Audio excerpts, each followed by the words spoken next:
Hey everyone, I'm Jess. Welcome back to my channel, Chilling Like a Villain. Today I'm going to be filming a book haul.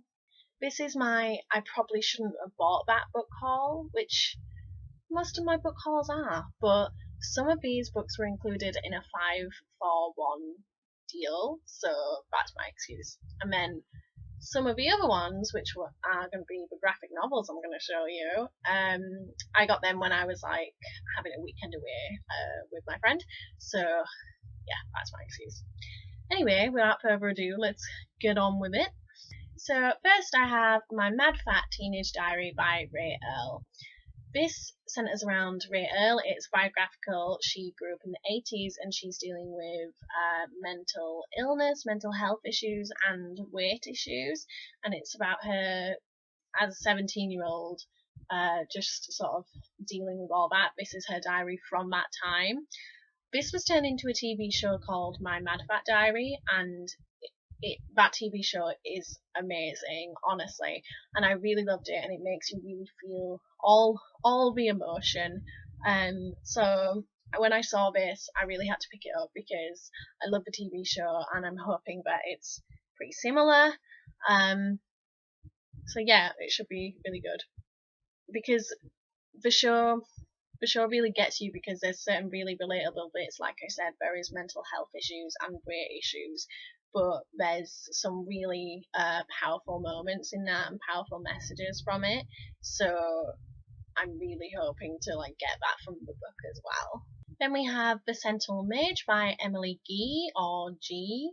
I have never heard of this. I don't really know a lot about it. This was just one that I picked up because it was the 5-for-1 thing that I said.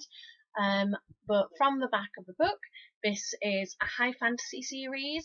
It follows a man who is a prince and he has to go on a journey to defeat something evil that is going to overtake his kingdom. He is helped along the way by a shapeshifter, a female shapeshifter who shifts into a man and sort of has to go along with him and lie to him and pretend to be a guy. I think that she's probably meant to kill him or something. I'm not 100%, but it sounds kind of fun.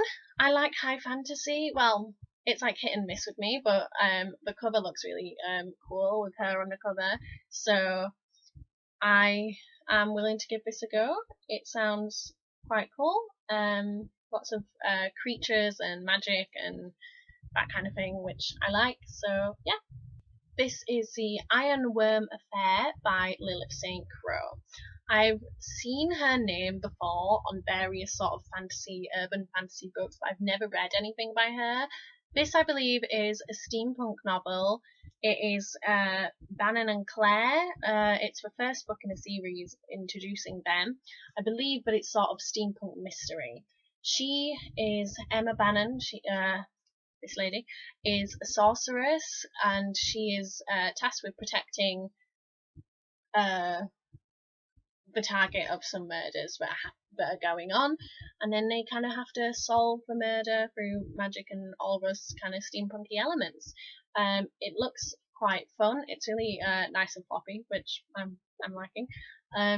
It seems like one of those books you could probably read really quickly. I don't know when I'm going to get to it because I don't know about starting too many new series at the moment, but it looks quite cool. The cover's really nice, so we'll see.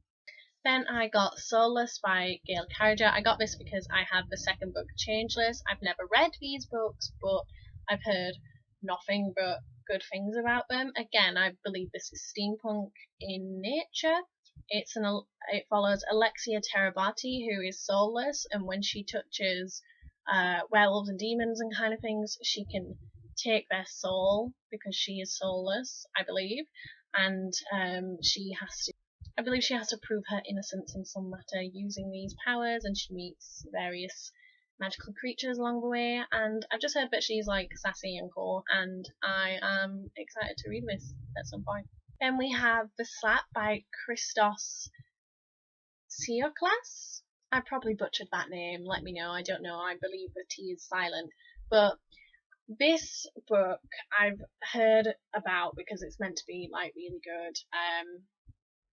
It's won some awards. It was longlisted for the Man Booker Prize when it came out. This follows various characters in the aftermath of a man hitting his son at a barbecue.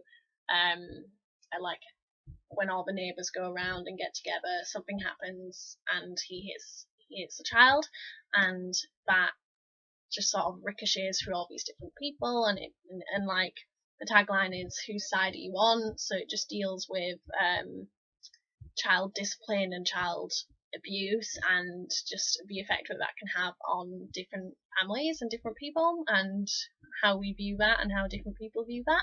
So it should be pretty like intense, considering the screaming child on the front. It's probably not going to be a light read. It's quite chunky, so I'm not 100% when I'm going to get to this, but I know that it is like really highly regarded. Then I have How to Be a Woman by Caitlin Moran. Caitlin Moran is a well-known sort of feminist author, not apparently not entirely unproblematic, as nobody is. I've never read anything by her, so that's why I'm quite interested to see her thoughts and what I agree with and that kind of thing. This is a book about just being a modern woman. It was read by someone I know who said that it was good, so I don't know, hopefully I'll like it. We don't know. Then we have Who Betrays Elizabeth Bennet by John Sutherland. This book just looked really interesting to me. It's a book of asking like questions about different literary classics. So there's Who Betrays Elizabeth Bennet? Is Heathcliff a murderer? Can Jane Eyre be happy? What are the father's doubts in North and South? These kind of things, and it'll just sort of go into that and discuss it basically. And I think that's really interesting. I like discussion books like that, and there are a couple of people in here that I like, a couple of books that I really like that should be interesting to read.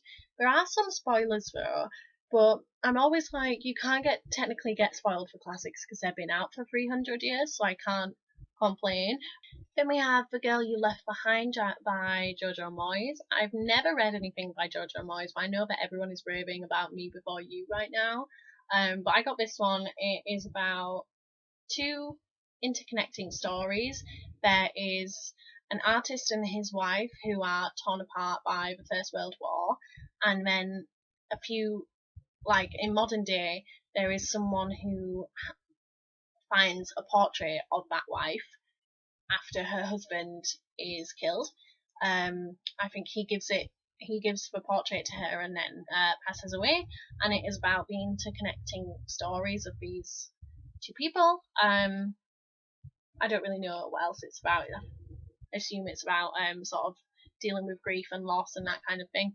So yeah, it seems like it's going to be kind of depressing, but hopefully sort of heartwarming and bittersweet at the end. I don't know. Like I said, I've never read anything by her, so I don't know what it will be like. But it seems interesting. But I kind of have a weird thing about interconnecting stories because I don't always like them, because it annoys me that like, say a modern person is really connected to someone in the past after like solving something about them, which like usually happens in these books, but the person in the past will never know this, and I don't know why it annoys me. It just does. I don't like it. Like,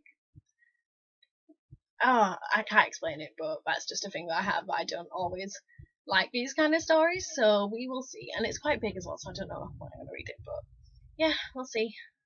Then we have Malala, the girl who stood up for education and changed the world, by Malala Yousafzai and Patricia McCormick.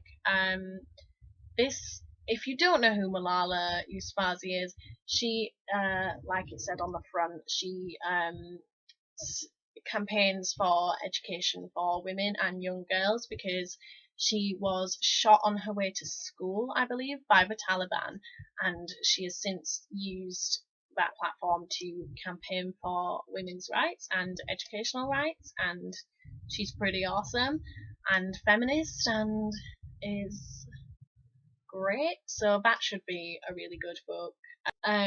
The writing's pretty big, so I feel like I could probably get through this quite quickly, but it looks really interesting because they've got pictures and stuff in there of her early life and of her life later on, and I really want to read more about her story because I know the basics and I know all the great things that she's done, but I've not actually gone through and sort of read the story, so I really want to read it. And I really want to read it soon as well. Then we have the two graphic novels that I bought when I was visiting my friend for the weekend, and I just thought they were like £7.50 from Waterstones, so I thought, screw it, I'm just going to buy them because I wanted to read them for ages. The first one is Saga Volume 1, and oh my god, you guys, it looks amazing. I've heard nothing but good things. This is about aliens, an alien family. Oh, it's two soldiers from either sides of the war, and they fall in love, so they're not really allowed to be together. Oh my god, that sounds great. Okay, so I'm going to tell you a story about why I really want to read this. My favourite show in the world ever is a program called Farscape. Farscape is a science fiction show where people have horns and blue skin and that kind of stuff. It involves a human man who is shot into space, who falls in love with an alien woman, and various things happen later on to do with them. And this genuinely sounds a lot like it because this alien woman is from the enemy alien forces that are trying to get this human, and then they kind of band together with this little group of aliens. So that TV show that I've just described to you sounds pretty much like a lot like this, and even the look of it, like the art and that kind of thing, especially that really reminds me of Farscape actually. They look really similar.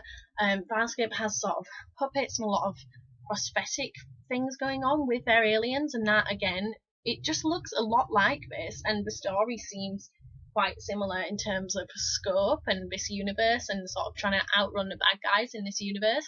So really, really excited because Farscape's my number one favourite show ever, and if anything can sort of remind me of that, I'm gonna pick it up. I'm gonna like it. So I'm really excited to read Saga. Also, please watch Farscape. It's my favourite.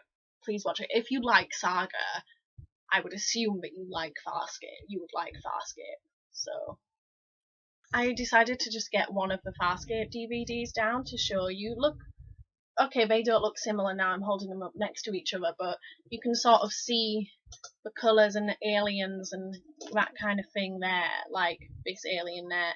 So don't they look similar? Don't you want to watch Farscape now? Then we have The Wicked and the Divine Volume 1. I've heard mixed things about this series, but I thought that the premise sounded really interesting. It is about the fact that every 90 years, 12 gods return to Earth as young people. So that just sounds great. I believe there's different mythologies, but mostly Greek mythologies, which is gonna be cool because I mean the Greek gods are crazy anyway. Imagine them in modern times, right? That's why this book sounds friggin' awesome. So yeah, I'm really excited to read that. So yeah, that was my slightly rambly book haul. I don't know how many more book hauls I'm gonna have because I'm trying to get rid of some books that I haven't read for 3 years. So yeah, we'll see. But thank you for watching. I hope you enjoyed it, and I'll see you again soon.